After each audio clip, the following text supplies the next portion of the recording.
Hello everyone and welcome to the Drydock episode 202. This week the questions are taken from the guide to the Tennessee-class armoured cruisers, that's guide 248, and the accompanying Wednesday video on the impact of Mahan on naval history. So let's get on with questions. Dan Haas asks, you mentioned that the USS Tennessee was driven aground by either a tsunami or a very powerful storm surge. Are there many other instances of this occurring in the age of steam and steel, or are most groundings in that time period the result of navigation errors and uncharted obstacles? I'm not aware of anything quite as bad as what happened to the Tennessee, which of course was the Memphis at the time that she was lost. But you have to factor in a couple of things. One is tsunamis are actually relatively rare, and when they do occur, they mostly occur in the Pacific, because Pacific Ring of Fire, that's where most of the underwater activity takes place. Well, and I suppose the Indian Ocean as well. Don't get that many tsunamis in the Atlantic. And for the vast majority of the time, the period in question, frankly, there just weren't that many major naval ships in those areas anyway. Japan obviously rising in the very late 19th, early 20th centuries. But, well, the biggest thing they had to deal with in the time period the channel covers in terms of natural disasters was the Great Kanto earthquake. And tsunamis, when they are at sea, are actually relatively small affairs, very fast, but, they just cause a very minimal swell. So you can quite often ride through a tsunami without realizing it when you're out at sea, whereas if it gets bad once you're actually in port and the water becomes shallower. But, yeah, not really something that's done in a lot of warships, at least in the age of steam and steel. Plenty of earthquakes and tsunamis and such like have caused significant issues in the age of sail. The Great Lisbon earthquake really did a number on a lot of the ships in the harbour, for instance. Rogue waves are a bit of a different matter because they can be quite tall even out in the mid-ocean, and various naval vessels have been damaged by them, but also by the fact they're in the mid-ocean, they tend not to ground because it's the ocean several miles deep, usually. But there's probably been more than a few ships, and possibly even one or two warships, that have been lost to rogue waves. The problem is that most of the time when those rogue waves show up, they tend to show up as part of general rough seas and very bad storm conditions, at which point it's usually slightly difficult to prove whether the ship was lost from a particular wave or just the general conditions it found itself in. But there are records of quite a lot of warships having been damaged by rogue waves. It happens with a disturbing amount of regularity, actually, in the age of steam and steel, but not many sunk or actually grounded. I think, if anything, have more ships in the age of steam and steel, 1850, 1950, damaged in terms of grounding and so forth by major storm systems, whether that be hurricanes, typhoons, cyclones, depending on where you are in the world, than by tsunamis or rogue waves close into shore, which are much rarer than your average major storm system. Edward Dunn asks, when there are large explosions in ports, such as the Halifax explosion in 1917 or more recently in Beirut, there is massive amounts of damage in the surrounding area. However, when warships explode in harbour, such as the Mutsu in 1943, HMS Vanguard in 1917 or Bulwark in 1914, there is often significantly less damage. Why is this? I assume that factors involved may include the ships were moored further out, a ship's magazine is somewhat smaller than the cargo of a freighter, but it's still possibly hundreds of tons of explosives. Is there something I'm missing, or am I completely wrong about it? There are a number of factors involved, one of which is location. So when you get something like the Halifax explosion, or, as you said, the more recent Beirut explosion, or a few others, those tend to happen, well, so far, right up near heavily inhabited areas. So when the explosion goes off, there's obviously a lot of people in very close proximity who aren't prepared for it, and that tends to cause a lot of casualties. Whereas warships, when they explode in harbour, well, and when they're in harbour generally, either, as you mentioned, tend to be moored further out into the harbour, or if they're alongside, they tend to be in the military sections of a harbour. or if it's not a military harbour, if they've just shown up to a particular area, then at least in the dockyard area. And while the dockyard area may be obviously containing a lot of heavy infrastructure, it's got far less people in it on a per square foot basis. So in the immediate most lethal radius, there are just fewer people to be killed. Additionally, as you actually saw with the Beirut explosion, where that grain silo did a heroic job of shielding a good chunk of Beirut from the blast, when a detonation goes off in an industrial area, military base, etc., you tend to have some fairly large, fairly heavily built buildings, which can shield buildings and people further on, if not necessarily from everything, at least from the worst effects of the initial explosion. Then you also have, as you mentioned, just the sheer scale of the explosion itself. Halifax or Beirut, you're talking about thousands upon thousands of tons of explosive, whereas for a warship, it's a lot of explosive, but it's not even on the same order of magnitude as something like the Halifax explosion. So if you consider, say, an Iowa-class battleship, where each charge weighs 110 pounds, and you have 6 charges per shot, and you typically have somewhere around about 400 shells per turret, so, and therefore per magazine. It varies depending on whether you're talking about turret 1, 2, or 3. Turret 2 tends to have more shells than turrets 1 and 3, but let's average it to about 400 rounds. That means you're talking about 120 odd tons of explosive in each magazine. So even if both magazines forward go off, and bear in mind, a lot of the time magazine explosions on warships tend to be a single magazine, but even if we assume that both magazines went off, you're talking about, quote-unquote, only a couple of 100 tons of explosive, and that's on an Iowa class, whereas something like Bulwark, Vanguard, or even Mutsu is going to have less, because, you know, in 2 out of the 3 cases, the guns are fewer, as guns are lower caliber, and in Mutsu's case, there are fewer guns, so the turret only has to store rounds for 2 guns instead of 3.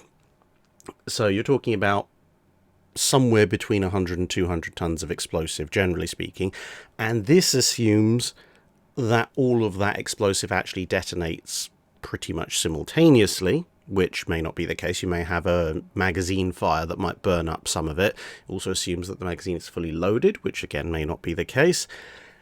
And then the final part is that although the ships don't tend to survive for obvious reasons, when you have magazine explosions for the very, very initial part of the explosion, and we're talking about fractions of a second, but when you're talking about explosions, that can make all the difference, you have the magazine the explosion will be being funneled to a certain degree up the barbette, which is why you often see the turrets go flying, but also contained to a certain degree by the ship's armour, because when the explosion is expanding, it has multiple possible ways to go. And if you think about it, if you're looking at a cross-section profile of the ship, it can go up through the barbette relatively easily until it reaches the turret, and then it has to lift the turret off. It can go, obviously, outwards around itself into the rest of the ship, assuming that there isn't barbette armour in the way, depending on where the explosion has taken place. But let's assume that the magazines are sitting below the barbette. For worst case scenario example. And so the explosion spreads through the hull, but then where can it go? It can't really go down because water tends to be incompressible. It could go outwards through the hull, but the hull is partly underwater and there's usually 10, 11, 12 inches of armour belt in the way.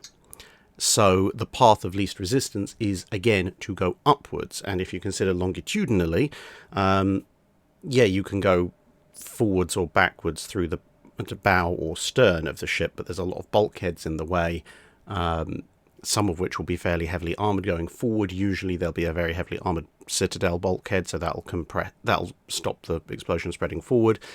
The machinery bulkheads tend to be relatively thick as well, but it could go aft. Going aft and going upwards, much for muchness, really depends on how thick the armour deck is above your head. But essentially what it comes down to is in those first few seconds, well, not few seconds, the first few fractions of a second, when the magazine detonation is occurring, the path of least resistance is generally upwards and maybe somewhat aft, or if it's a case of an aft magazine, somewhat forward. But none of those directions involve, heading towards the harbour, the inhabited area of the dock. And so whilst that will only last a few fractions of a second until, the sheer power of several hundred tons of explosive going off in close proximity ends up popping the hull like a firecracker anyway,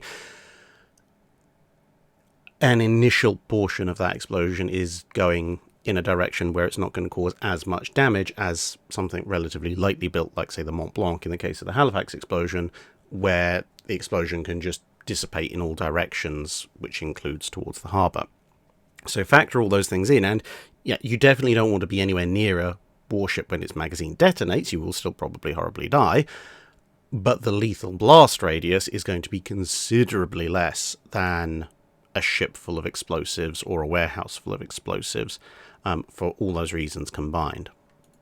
Wildcard asks, on the topic of American cruisers with torpedoes, after the US Navy's decision to focus on guns for their cruisers following the Pensacola class, why then did the Navy stick a couple of quad torpedo launchers on the Atlanta-class ships? Was it a case of they need all the help they can get in a surface engagement?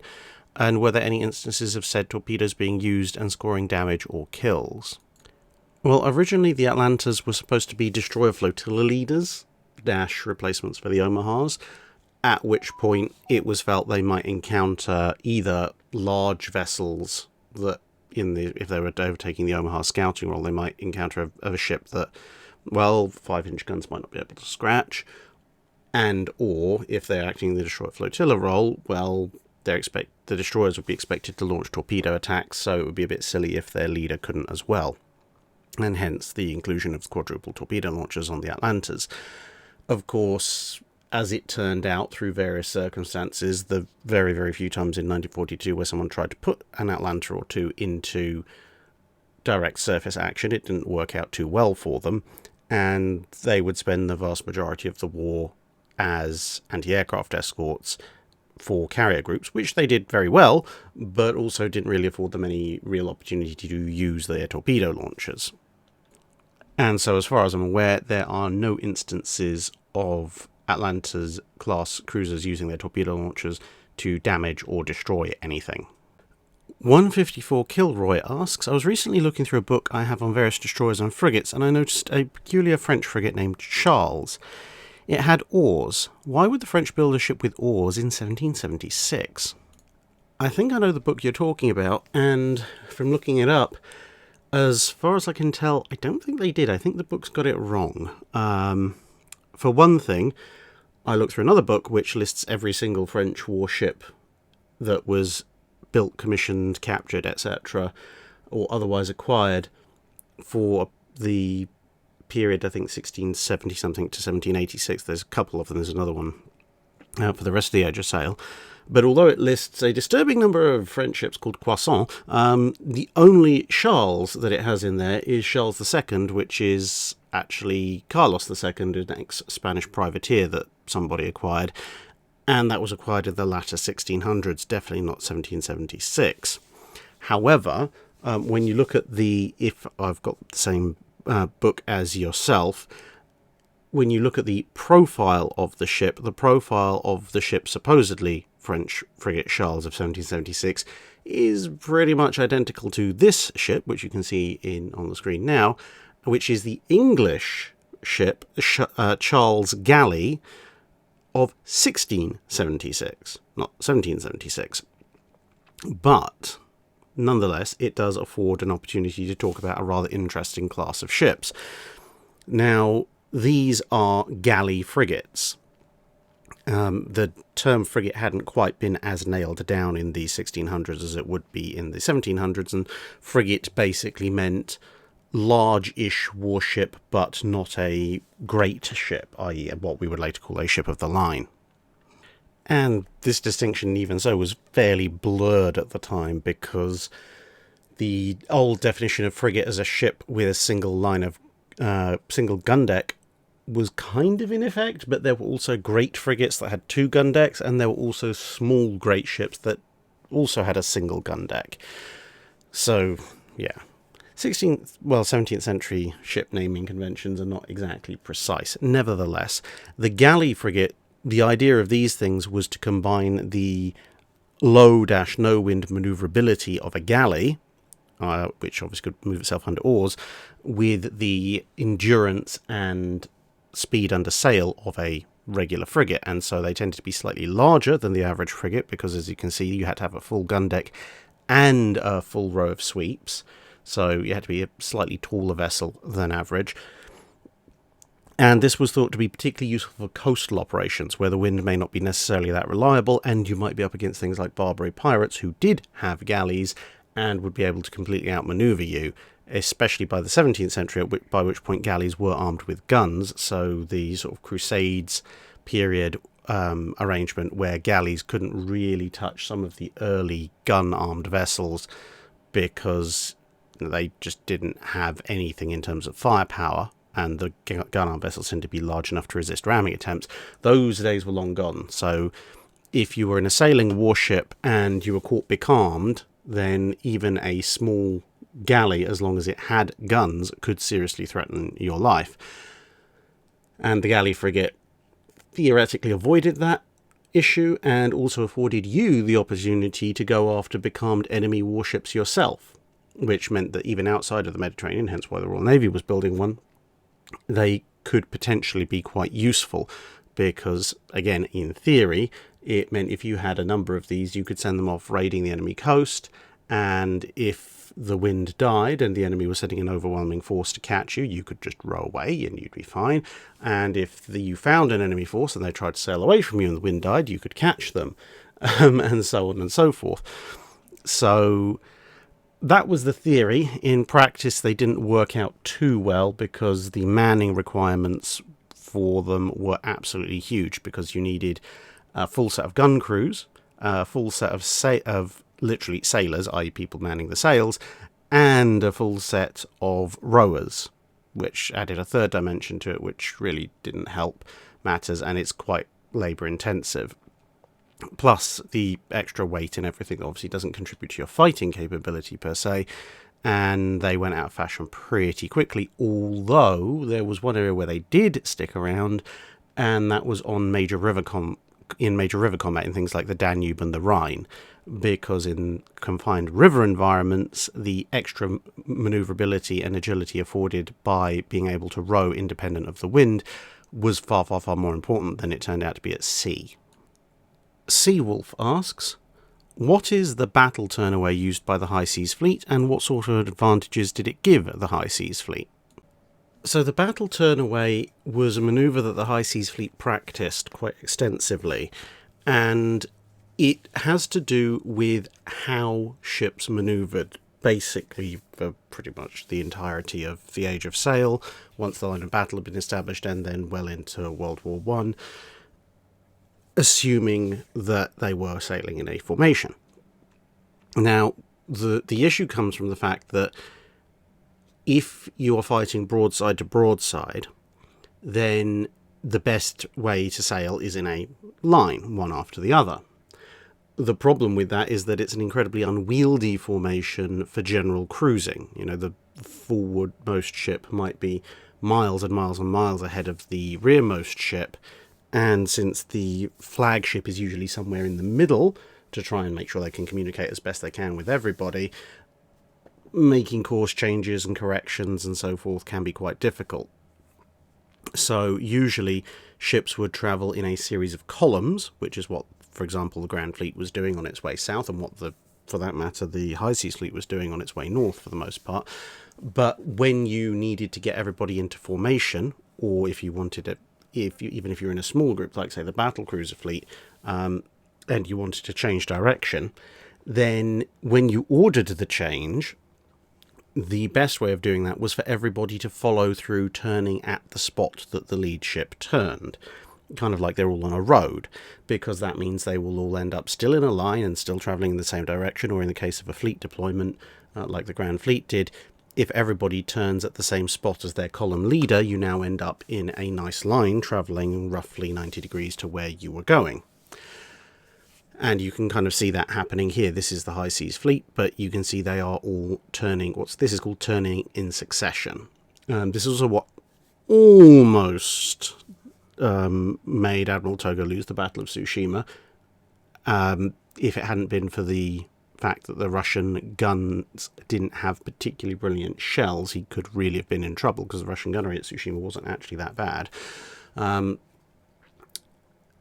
it's turning about a spot. It's also what very nearly doomed the 5th Battle Squadron, because when 5th Battle Squadron went sailing past Beatty, because Beatty didn't tell them that to turn, once they began turning in succession. The problem is, by turning around a fixed point, it gave the German ships a fixed point to roughly aim for, and obviously as time went on, one ship would turn, would go back, and the next ship would turn and go back, but as this progressed, the German ships were getting closer and closer to that point, so every moment that passed, it became easier and easier for the Germans to shoot up the ships. And the main reason why none of the 5th Battle Squadron ships were sunk was because the ship at the very end took one look at what was going on and went, stuff it, I'm just turning right now.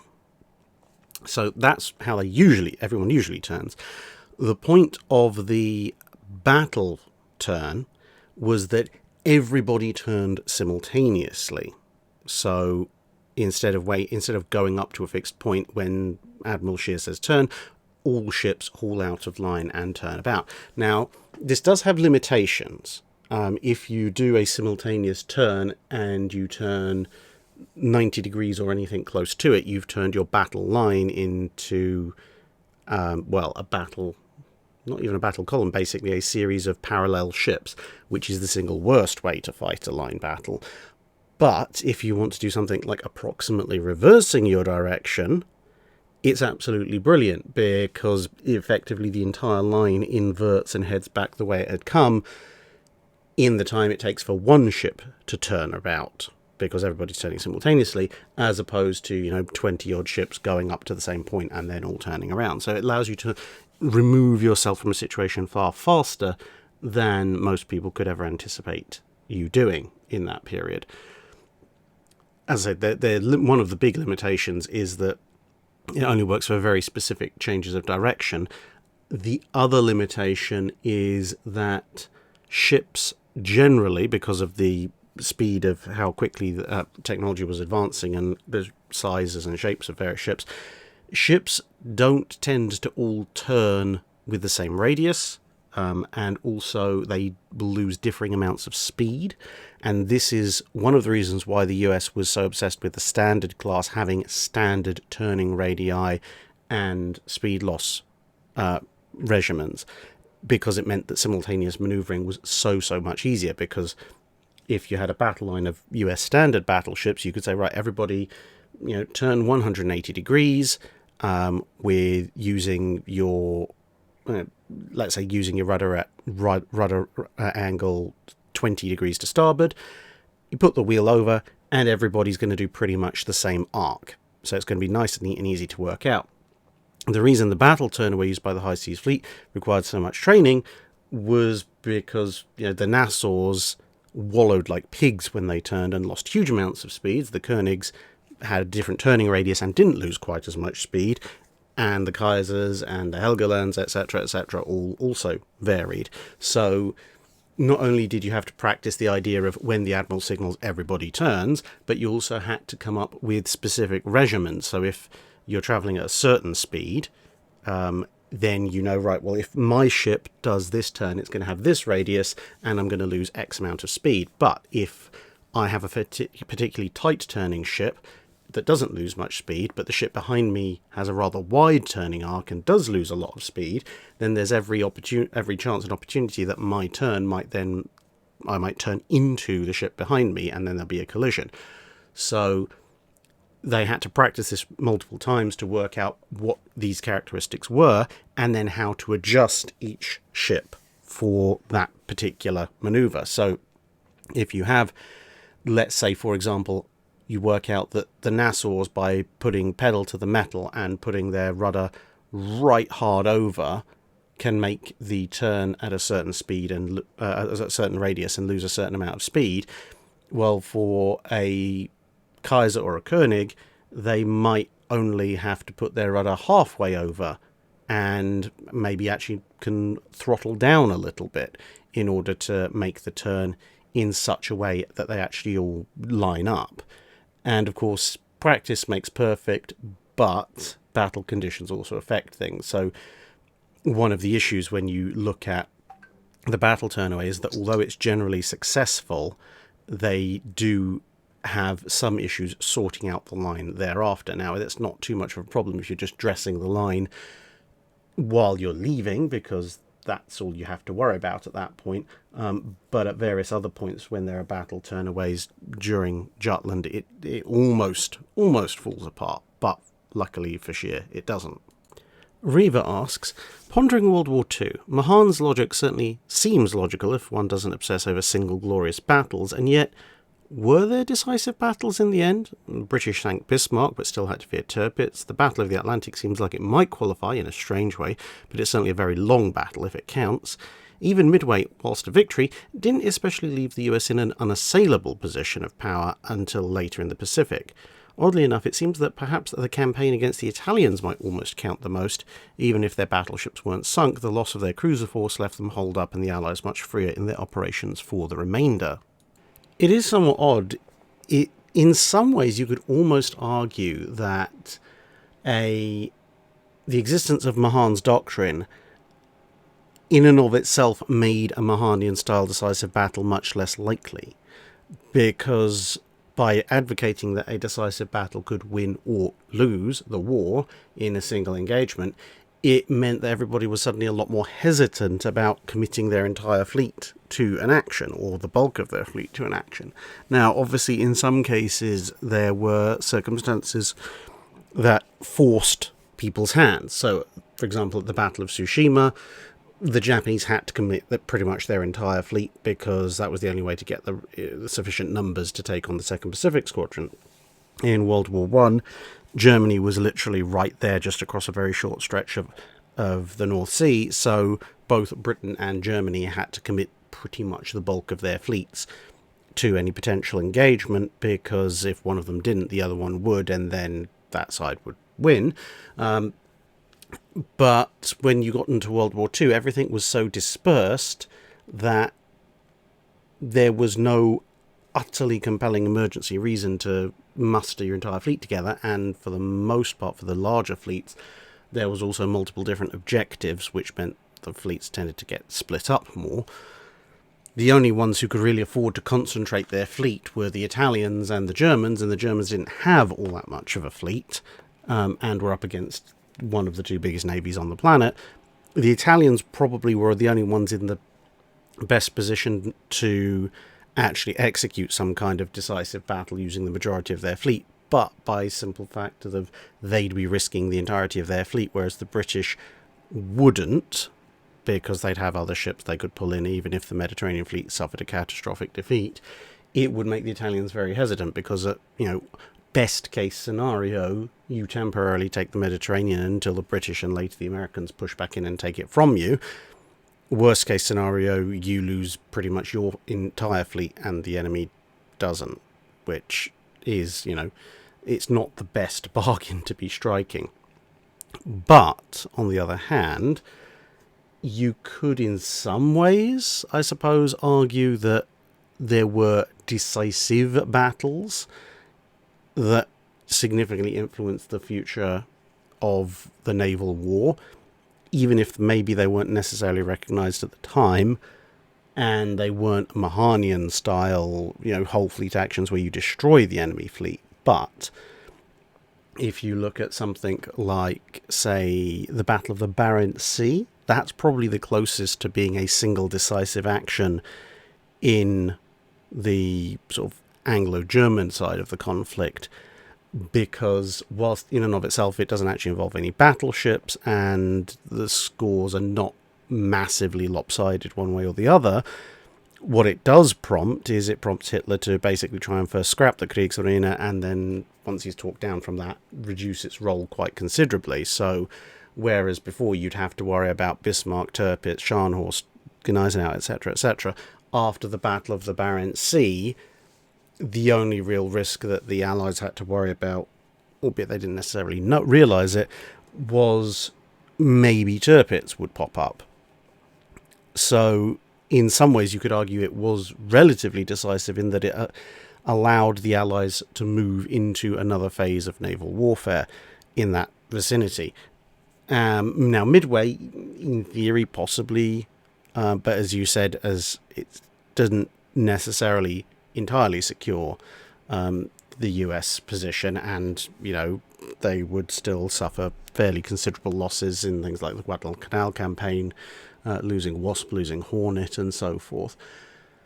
If there was any particular Pacific battle that you could say maybe was a Mahanian-style decisive battle, it was probably Philippine Sea, aka the Great Marianas Turkey Shoot. The Japanese had obviously been suffering a pilot and ship degradation up until that point, but there's various arguments to be made for the Philippine Sea being a fairly significant turning point. It's not that the Japanese didn't continue to try to oppose the Americans. Obviously they did, but their opposition gradually became less and less of a direct confrontation of fleets and more of a sort of a bait and switch, hit and fade, raiding, delaying action. And even something like the Battle of Leyte Gulf was very, very much we're expending a bunch of ships to accomplish a very narrow objective, which obviously Kurita failed to do.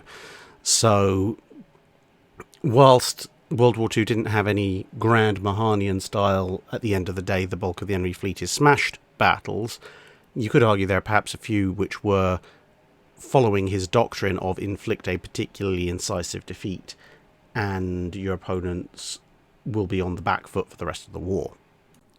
Marie Onette asks, how does the coal supply depot at Pearl Harbor work? I can see that coal is stored in a pool of water, and I can see how coal is delivered to the pool of water, but I can't figure out how they got the coal from the pool back up into the rail cars to be moved into a ship. I've got to say, I absolutely love this photo. It's almost the perfect photo for me. It appeals to my inner naval enthusiast because it's, you know, a naval coaling depot. It appeals to my inner rail enthusiast for obvious reasons. It appeals to my inner engineer because it's so neatly laid out, and it appeals to my inner model maker because it would look fantastic as a miniature diorama, even if I don't have anything like the skills to build something like this. But anyway, to answer the question, yes, it is stored in water, partly because, you know, if the coal pile catches fire, being stored in water is probably a good thing, but also mostly to stop it degrading. Believe it or not, actually storing coal in water like this will keep the coal usable for a lot longer than if you just stack it in random piles out in the open in, well, what might be dry weather, might be rainy weather, might be anything in between.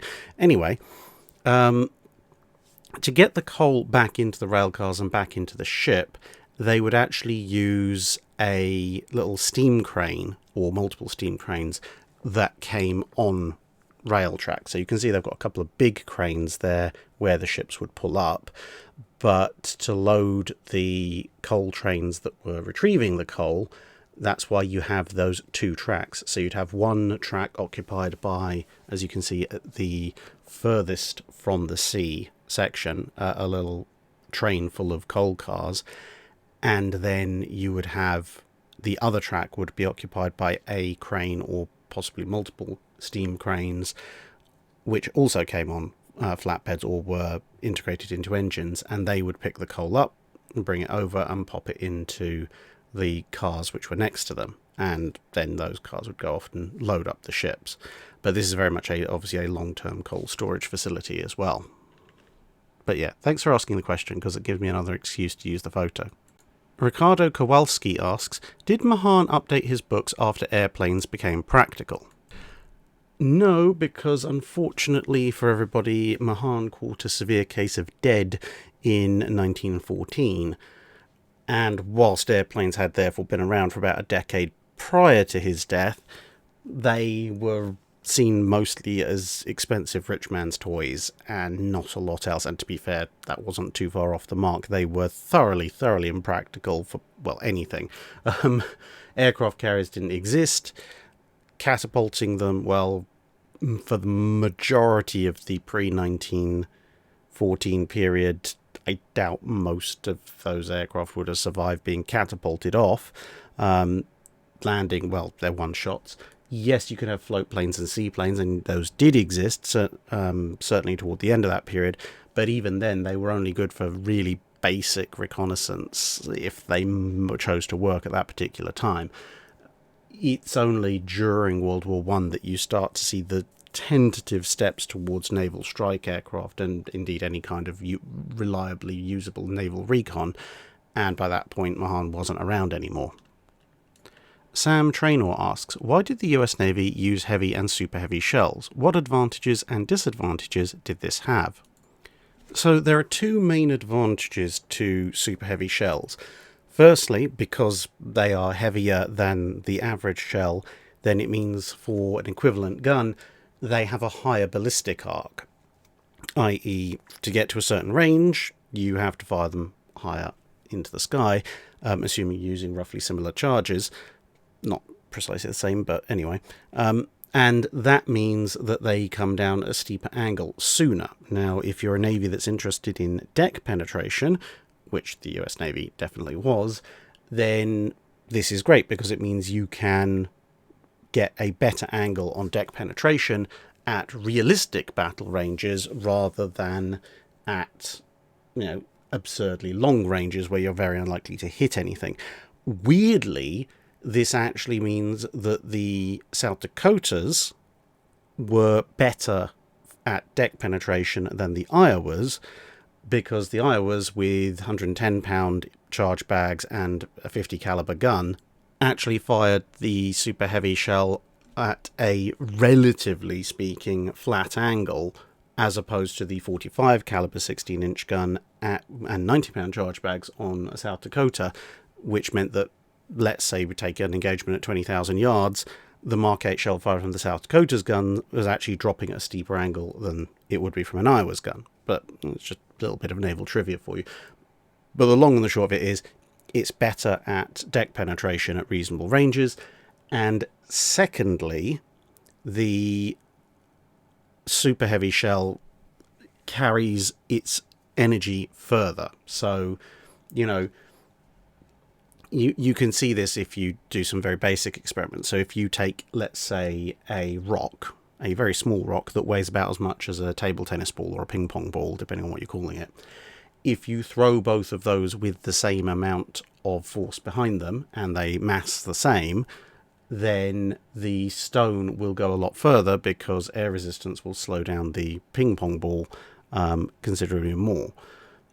Now, that's to do with different surface areas, but when you have shells with, roughly speaking, not exactly the same, but roughly speaking the same surface area, but one has considerably more mass, then its inertia carries it forward with more velocity for longer. So if you're using the same charge, you impart the same amount of energy to it, then the super heavy shell might start off a little bit slower, but it's not going to lose energy as quickly. So when you get to 20,000 yards, again using that as an arbitrary number, the super heavy shell will still have more of its initial energy left than the lighter shell, which might have started off going faster, but will probably have dropped off its speed, so that in the sort of mid 25,000 yard range bracket, the super heavy shell might actually be hitting either slightly faster and therefore have considerably more kinetic energy, because both its mass and its velocity is slightly higher, or even if its velocity is just so fractionally low or about the same, the additional mass will bring its total kinetic energy up to a higher amount than the lighter weight shell. Now, are there some disadvantages to this? Yes.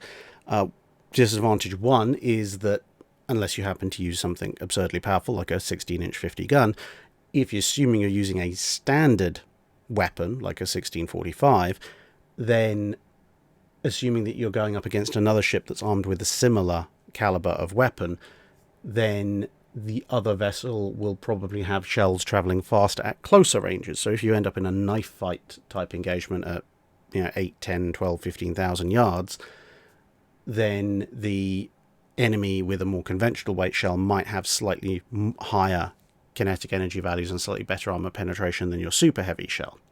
It's a marginal disadvantage, but it is there.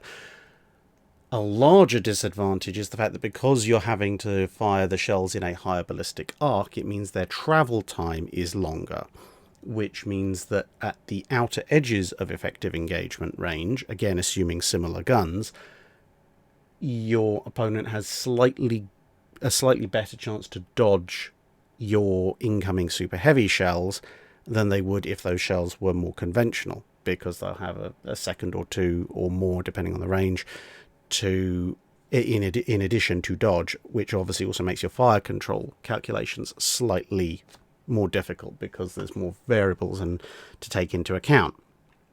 But this is a small factor. It could be critical if you are fighting a peer opponent in a long-range battleship duel, but the US Navy never ended up facing an opponent in a peer battleship duel or even a peer heavy cruiser duel for the heavy cruisers that had super heavy 8-inch shells. And the times that they did end up throwing down with enemy capital ships of any description, they weren't peers. Even Jean Bart, which theoretically should have been a peer opponent to Massachusetts, well, half its guns didn't work and it was stationary, so not exactly a peer confrontation.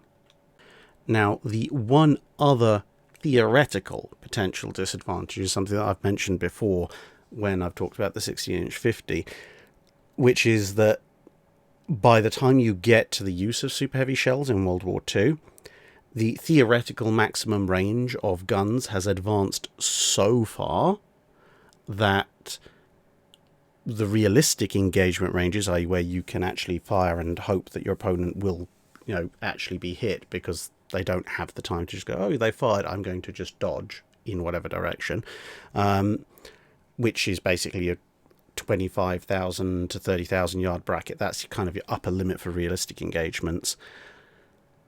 Well, at that range, the argument between a lighter shell will lose energy faster versus a heavier shell retains its energy better, that definitely applies in World War I, it definitely applies in the interwar period.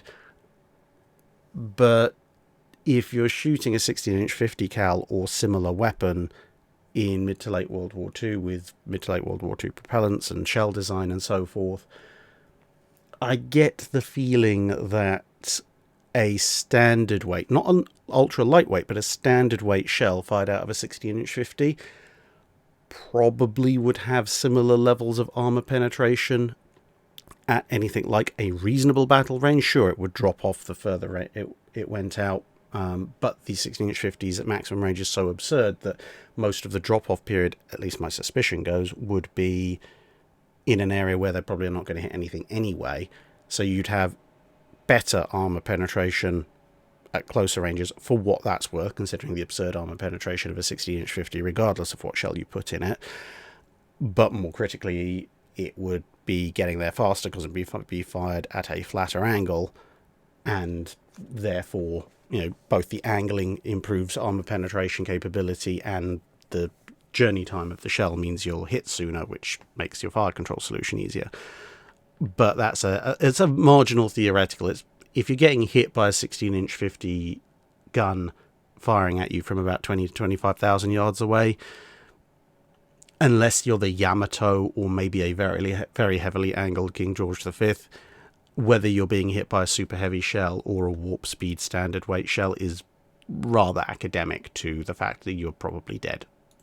Chief Eyeroll asks, following up on your answer about Admiral Beatty and Drydock 198, were there other admirals in seagoing command other than Beatty who stand out to you as being promoted into a role that they were very out of place in?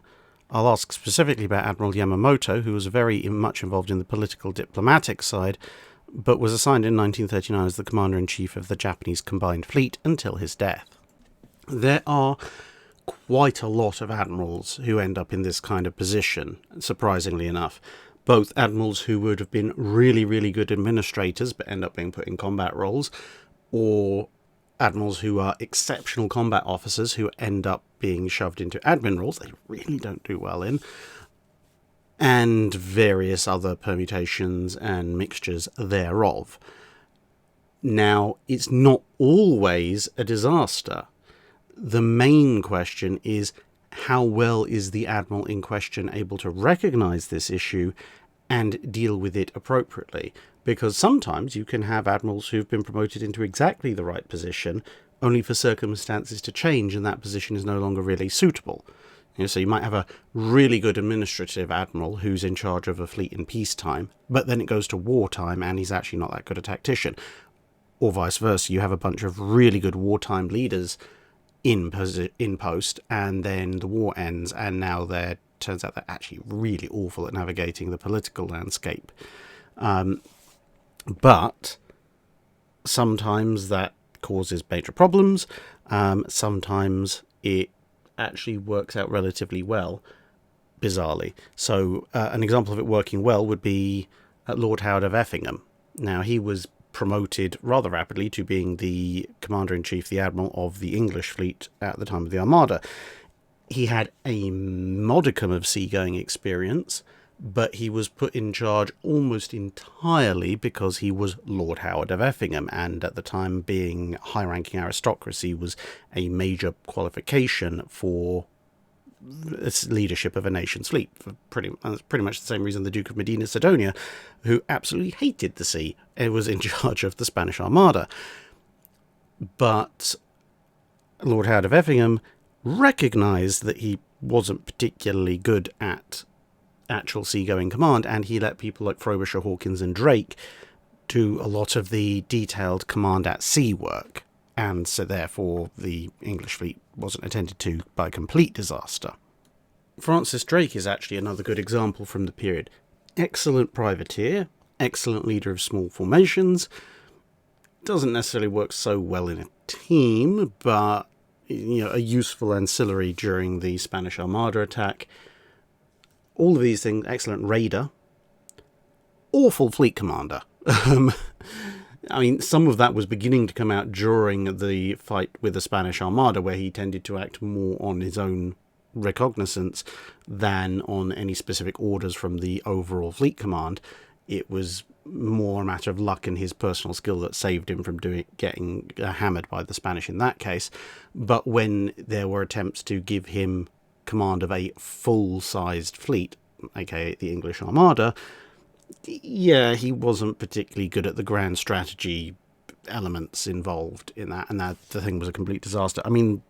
The land-based commanders and their obsession with aristocratic titles didn't help, but Drake was certainly far from the best choice for that kind of level of command. And Admiral Villeneuve of the Franco-Spanish fleet at the Battle of Trafalgar was similarly fairly good as a subordinate admiral within a fleet, actually pretty terrible as a leader of a whole fleet. He really, really should not have been in that position. To be honest, almost any of the other senior officers in the Franco-Spanish fleet at Trafalgar probably would have done a better job than him. Admiral Gravina, certainly the leader of the Spanish forces, seems to overall have been a more competent and realistic leader and less prone to Nelson-triggered PTSD than Villeneuve. And even within his own fleet, if you wanted someone to match Nelson aggression for aggression, attack for attack, Rear Admiral Mahan, who died during the battle, was a far more aggressive and, to my reading, a far better commander than Villeneuve was, to the point that Mahan actually almost he had to be restrained from going over and actually attacking Villeneuve personally during the run-up to the Battle of Trafalgar. He really did not like Villeneuve. He could see where things were going.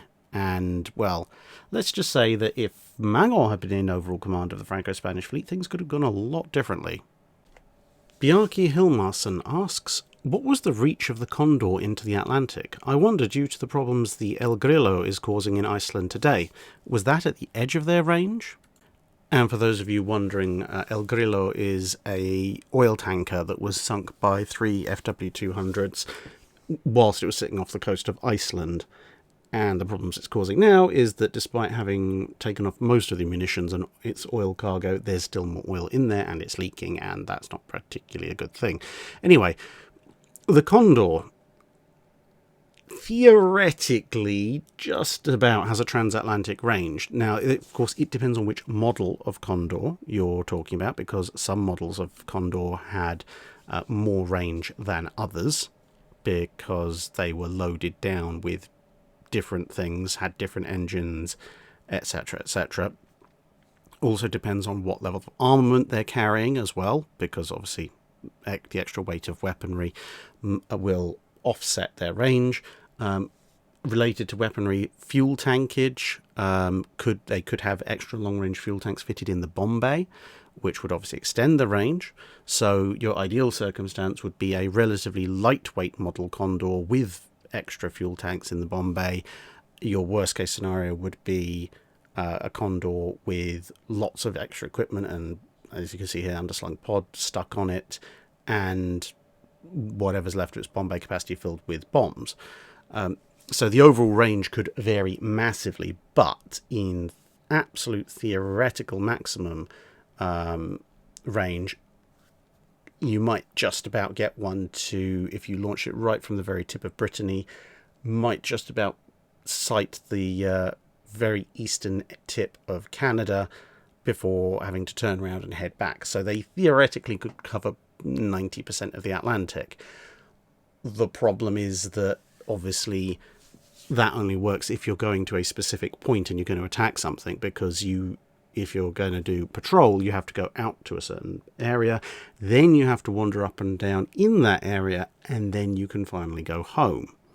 So Iceland is approaching the limit of the reasonable range that you might expect them to be able to go out to, in terms of, can they get out to Iceland? Yeah, easily, but then they've got to patrol for several hours in the area, which is obviously burning off fuel, and they've got to retain enough fuel to get back again. And of course, Condors operated from both France and Norway, so their operational radii would be different, because obviously they're not going to fly directly over the UK. So yeah, in theory, very, very long, but in terms of practicality with the patrol distances and weapon loads they had to carry, yeah, kind of mid-Atlantic Iceland area is probably about as far as you're going to expect them to reach. Patrick Donnelly asks, what design changes would need to have been made to the Yamato-Class Battleships if they were built with the carrier escort role in mind? Oh, there's a whole laundry list. Not addressing things like Yamato's armour scheme and so forth, because that's less relevant to the carrier escort role. For one thing, you do actually have a fairly good example of what you want to have if you want a large carrier escorting battleship in the Iowas, but let's say for the sake of argument that you're wedded to the 18-inch gun armament and the massive amounts of armour, i.e. you're building a ship that can take on 2 treaty-era battleships in theory, but also happens to be geared for carrier escort duties. So first things first, you're going to need more power, because you need to get it up to a speed at least 31 knots, something that can vaguely keep up with the carrier fleet. You don't want to necessarily press for 35, that would require absurd levels of design compromises, but if you're going to up the speed like that, that's going to mean the hull's going to get longer. It's probably actually also going to have to become slightly narrower, and thus, in theory, as I say, maybe you're going to break 30 knots. So you made it faster. Great, now what? Well, if you're going to go for the ideal carrier escort in terms of what the Japanese can put together for the time, the 666s, they're going to have to go. I mean, the port and starboard 666s did go later on when Yamato was refitted, but they've also got the super firing 666s fore and aft. They don't contribute anything to the carrier escort role. They're going to have to be eliminated. Now, if you absolutely must have these really tall barbettes fore and aft, then they'd be better off with made smaller and with twin 5-inch stuck on them. Not the 5-inch used in the destroyers. Use the Type 89 40 caliber one. It's not a particularly brilliant weapon, but it will work. But in an ideal world, a carrier escort version of the Yamatos, I would actually eliminate these positions entirely, rearrange the superstructure somewhat, and maybe even the main armament, although that would be probably harder to do, but have rearranged main superstructure, at least, to have kind of a platform level inboard of the main deck. And then, if you've watched the channel for any considerable period of time, you'll know what's coming. I would take the 100 centimetre or 3.9 inch Type 98, which was put on various late Japanese destroyers, the Akizukis in particular, and cover the ship with those. So, I mean, twin 100 mils, they're small enough that having the pointlessly tall barbettes really isn't worth it, but you could probably get at least a dozen of them on upper deck podiums, and if you rearrange the superstructure as described, and then you could probably get more than a dozen of them on the main deck. And okay, fine, throw some 25 mil in for morale purposes, I guess, but if your main anti-aircraft battery was a couple of dozen twin 100 mil mounts with the appropriate fire control directors, and the ship had been rearranged anyway to go 30 knots, and this is the thing, if you lengthen the hull you can fit even more 100 mils in, then that would actually make a fairly decent carrier escort, because that'd be a lot of mid to long range heavy AA going out. And if the planes get close enough, then I suppose you can put some 25 mils on, because what else are you going to do? Vokir asks, did the US Navy have the capability to replace the larger and more complicated components and armour of the Iowa class during their redeployment in the 80s and onwards? For instance, if one of the battleships was heavily damaged along the belt armour during the Gulf War, could new plates even have been produced or sourced? Technically speaking, yes. Practically speaking, no. So from an absolute technical perspective, we know how, foot-thick face-hardened armour plate was produced. So technically speaking, that would mean we could reproduce it. Practically speaking, the forges that made battleship armour plate by the 1980s had long ago shut down. And, tank armour plate, it's thick.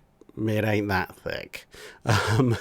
So, yeah, if one of the Iowas had taken major damage to our armour belt, you're not replacing it. Not in the 1980s. In all realistic circumstances. Yes, theoretically, you could turn around to one of the big steel makers and go, right, this is what we want you to do, and they could do it, but you'd need to basically pay for them to set up an entirely new foundry, or at least heavily modify an existing one, in order for them to do it. So the cost would be astronomical.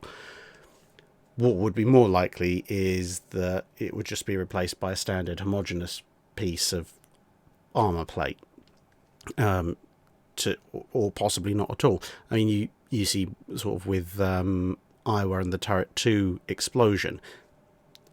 In World War II, they could have refitted the turret. It just wasn't worth the cost in the 1980s. And the same goes for a lot of the other stuff, like the turret rotation motors and so on and so forth, shell hoists.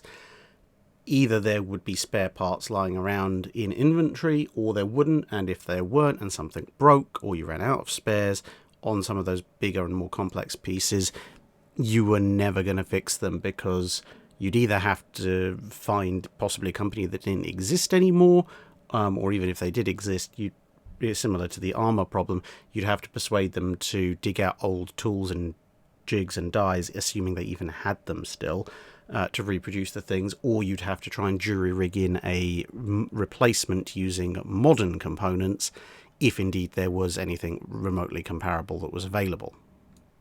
Miko Leitnan asks, is it true that the crew carrying Nelson's body home from Trafalgar drank rum from the barrel with Nelson in it and replaced it with beer? As amusing and potentially horrifying as that particular concept could be, unfortunately, or fortunately, depending on how you look at it, no, that was not the case. So what happened was that when Nelson was shot and killed, initially he was put in a large barrel that was actually filled with brandy rather than rum. Rum was the standard issue, but the ship's doctor confirmed that actually he used brandy because brandy had a higher alcohol content, and he thought that would preserve the body better.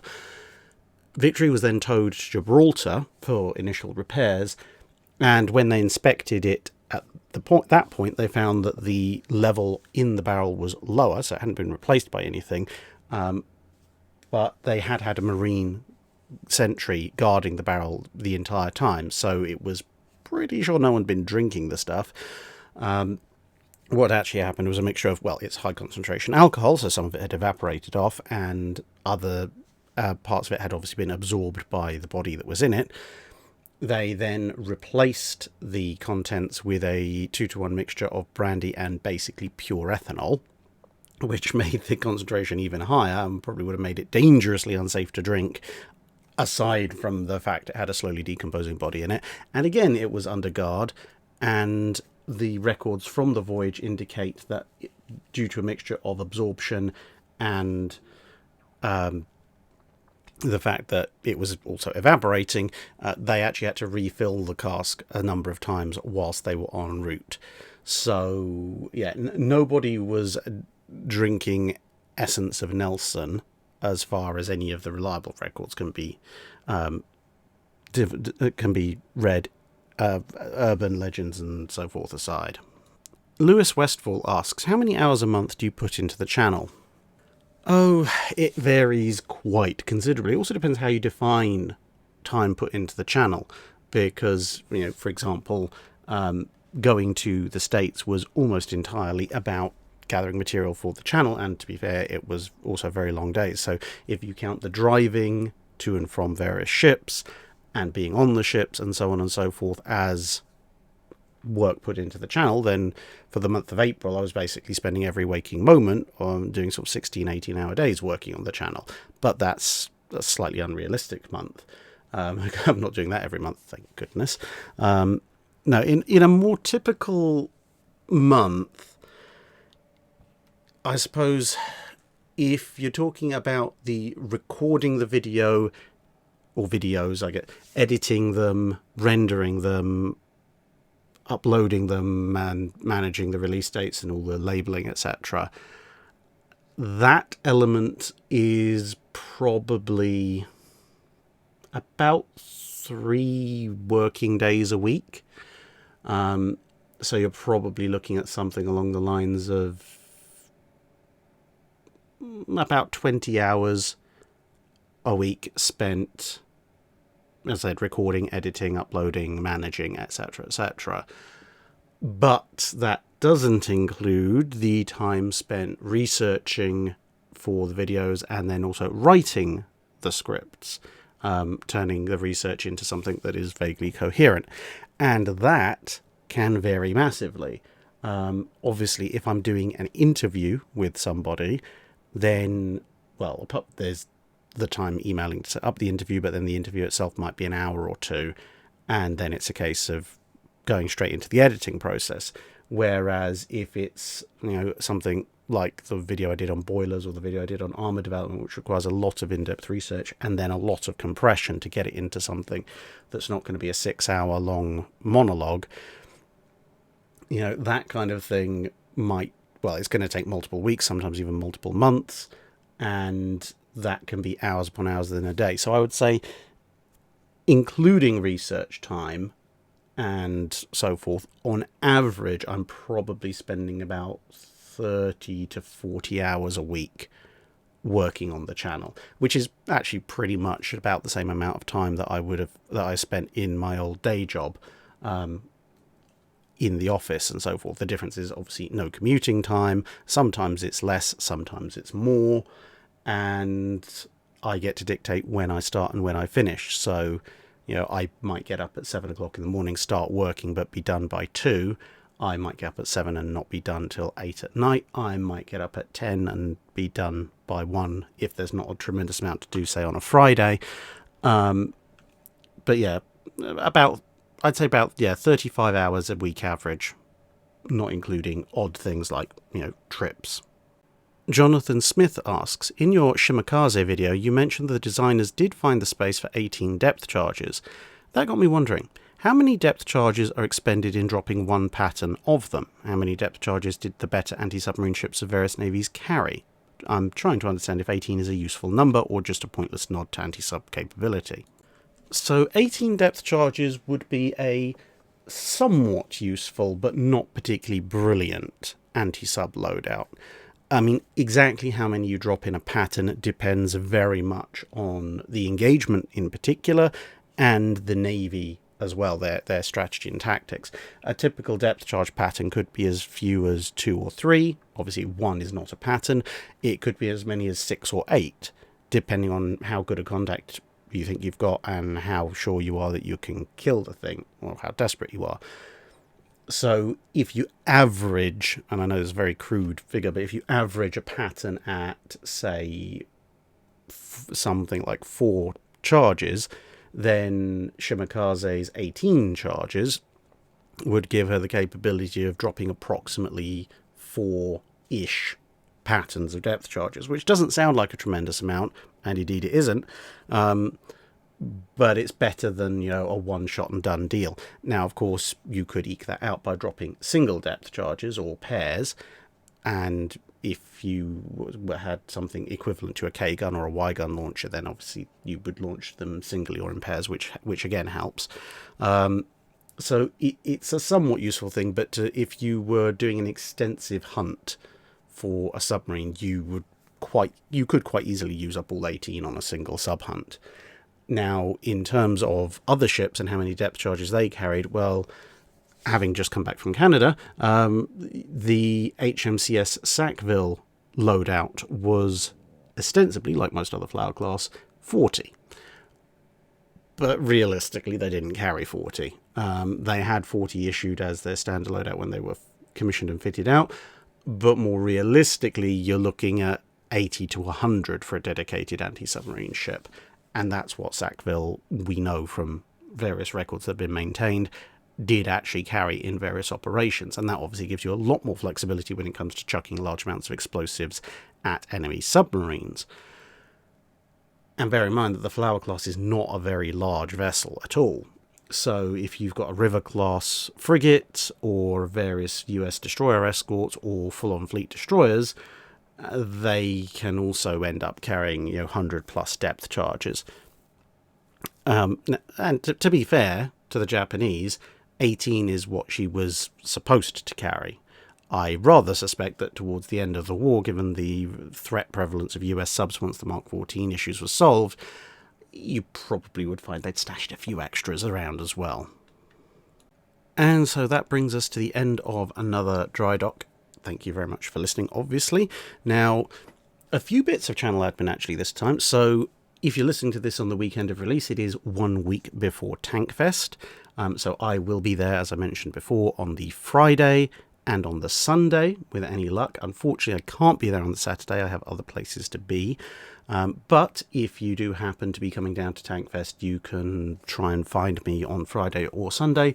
Or if you would specifically like to meet up and say hi, have a chat or whatever, then please email or Discord message me or whatever, even Twitter message me if you have that, ahead of time, and then we can arrange a time and a place to meet up, because frankly, if you want to meet a specific person at Tankfest and they haven't been imprisoned behind a booth or something, good luck, frankly. I mean, at times at Tankfest, I've lost Mrs. Drac for a couple of hours on end, and I'm specifically looking for her, and I know exactly what she looks like and where she's likely to be, and I still can't find her. Oh yeah, one other thing, if you're coming to Tankfest, phone signal in that area is abysmal, so don't rely on it too much. You can just about get a signal, but it's not brilliant. Now, another fact, a few people have mentioned a few things about, say, my comments about why didn't Denmark retake Schleswig-Holstein, or why didn't Germany just take the whole of Denmark in context of the Kiel Canal, and a few other similar questions related to land campaigns have come up. Now, as I've said several times in various videos, I am not a land-based military historian, so whilst I might have a relatively in-depth understanding of certain land-based campaigns, that'll be because of either personal interest or just because I happen to have read about them. So, as I've said before, if someone wanted me to come on and talk to them at length about the conquest of the Inca Empire and all of that, I could give you chapter and verse for hours and hours and hours on that. But that's because I'm descended from the Incas, so I've had a lifelong interest in learning about them. If you ask me about the Spanish general infantry fighting and conquests in other wars, like the Aztec campaign, or what they were doing in Europe at the time, I couldn't give you more than a very, very general, brief overview, like they were fighting the people in the Netherlands. And similarly, when it comes to things like 19th century and World War I, World War II conflicts, I know a reasonable amount about the Desert Campaign because one of my great uncles was in there. I know something about the Warmer Command Campaign because one of my other great uncles was in that. But that's somewhat limited to, I read about it because it was interesting because one of my relatives was involved and based on what they also told me about their particular involvement. So if someone says, well, what about this naval thing in connection with this land war? I will try and do my best to tell you about the naval thing, but please also bear in mind my understanding of the land-based side of things isn't going to be anywhere near as comprehensive, and so I'm going to just kind of focus on the naval thing, and there may be aspects of the land campaign that would have affected the naval campaign, but that I don't know about. So it's almost, not quite, but almost an answer in isolation. But please do bear that in mind. So, I can, if you think a specific element about the land campaign may significantly affect what happens at sea, please do mention that in your question along with your actual question, because then I can take that into account, because I really don't want to find myself in a circumstance of speculating about land campaigns that I don't know all that much about, and then taking that speculation and adding it to speculation about how that might have changed a naval campaign, which I do know a bit more about, because that's two sets of speculation, one of which is founded on the one I know less about. So there's that. And the other thing, a heartening number of you watching the HMS Warrior video seem to be very concerned about the fact I don't lift heavy weights properly. Everyone telling me, lift with your legs, not with your back. Okay, yes, fair. I probably should do that. It's a known technique that means you don't end up with slip discs and hernias and all other sorts of horrible things. However, in my defense, I will mention a couple of things. One, they're not the world's heaviest weights, to be fair. Two, and obviously, yes, I do understand even 110-pound weight, if you lift it for a long time or repeatedly with just your back, you will damage it. But, I don't generally go around lifting 110-pound weights. Two, I do medieval longbow archery. I shoot 120 to 130-pound war bows, and as a result, my upper body strength is actually relatively good. So I'm more used to heavy-duty work with my upper body than perhaps the average person. I also do rock climbing. So it's slightly less of a strain on me than it might be on your average individual. And I mean, I know that's not an excuse, but it explains why I tend to use my upper body a lot for things. And the final thing to mention is that thanks to starting to walk at an absurdly young age, and a couple of other factors to do with my early childhood, I also have very slightly bowed legs, which actually makes long-distance running, amongst other things, but also heavy lifting using my legs, somewhat more of a painful exercise than it is, again, for the average person, which has resulted in all sorts of interesting factors throughout life, such as significant build-up of muscle around my ankles, which means I've got very good balance and very good ankle strength, so I'm very unlikely to ever break an ankle, but I have all the ankle flexibility of a tree. So the fine arts of ice skating and things are a little bit beyond me. So yeah, that's just a minor aside. Yes, I know it's personal information, but what's anyone going to do with that? To be perfectly honest. Anyway, So thanks for looking out for me, guys. And yes, I do appreciate in the future, if I am lifting heavy weights, I probably should lift with my legs.